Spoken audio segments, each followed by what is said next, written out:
আসসালামু আলাইকুম বন্ধুরা, আশা করি সবাই ভালো আছেন। আপনাদের আমিও ভালো আছি। তো আজকে চলে আসলাম নতুন একটা ভিডিও নিয়ে। আশা করি পুরোটা ভিডিও জুড়ে আপনারা আমার সঙ্গে থাকবেন। আজকের ভিডিওটা হবে ইসেল নিয়ে। ইসেলের যে গুণাগুণ রয়েছে, ইসেল আসলে কোন কারণে আপনি মুরগিকে খাওয়াবেন, ইসেলটা খাওয়ালে আপনার কী উপকার হবে মুরগির, বা আপনি কীভাবে ইসেলটা খাওয়ানোর ফলে আপনি লাভবান হবেন, এই বিষয় নিয়ে আমি ভিডিওটা বানাবো। তো ভিডিওটা শুরু করার আগে বলছি, যারা আমার চ্যানেলটা সাবস্ক্রাইব করেনি দ্রুত সাবস্ক্রাইব করে রাখুন, আর যারা ফেসবুক পেজ থেকে দেখতেছেন তারা অবশ্যই আমার ফেসবুক পেজটা ফলো দিয়ে সাথে থাকুন। তো চলুন চলে যাই মূল আলোচনায়। অনেক খামারিরাই আছে মুরগি থেকে ঠিকঠাক মতো ডিম পায় না।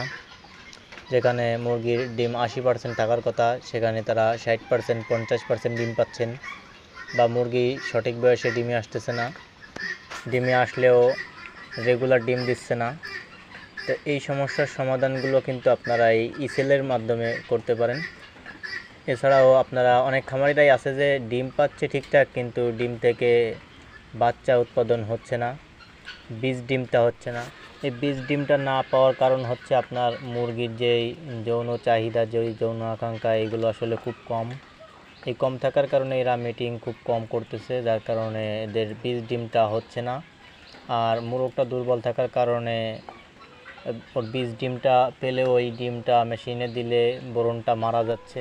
তো এই সমস্যার সমাধানের জন্য আপনি ইসেলটা খাওয়াতে পারেন। ইসেলটা খাওয়াইলে আপনার এই সমস্যাটা থাকবে না। তো এবার আসি ইসেলটা খাওয়াইলে আপনি কীভাবে লাভবান হবেন। ইসেলটা খাওয়ালে 1 নম্বরে হচ্ছে আপনার মুরগি রেগুলার ডিম দিবে, 2 নম্বরে হচ্ছে ডিমের সাইজটা বড় থাকবে, 3 নম্বর হচ্ছে আপনার হ্যাচিং রেটটাও ভালো পাবেন, 4 নম্বর হচ্ছে আপনার বীজ ডিমের সংখ্যাটা বেশি থাকবে। যাদের ব্রণ জমে না ডিমে, এদের এই সমস্যা থেকে এরা মুক্তি পাবে। তো এবার চলুন ইসেলটা আপনারা কীভাবে ব্যবহার করবেন।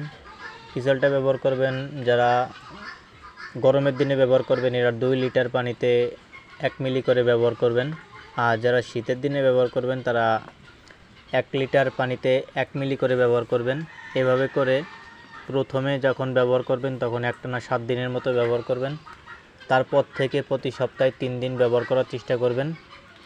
2 দিন বা 3 দিন করে ব্যবহার করলে ইনশাল্লাহ আপনার সব সমস্যার সমাধান হয়ে যাবে। তো ভিডিওটা ভালো লাগলে লাইক দিবেন, আর কোনো কিছু জানার প্রয়োজন হলে কমেন্ট বক্সে কমেন্ট করবেন। ভালো থাকবেন। আসসালামু আলাইকুম।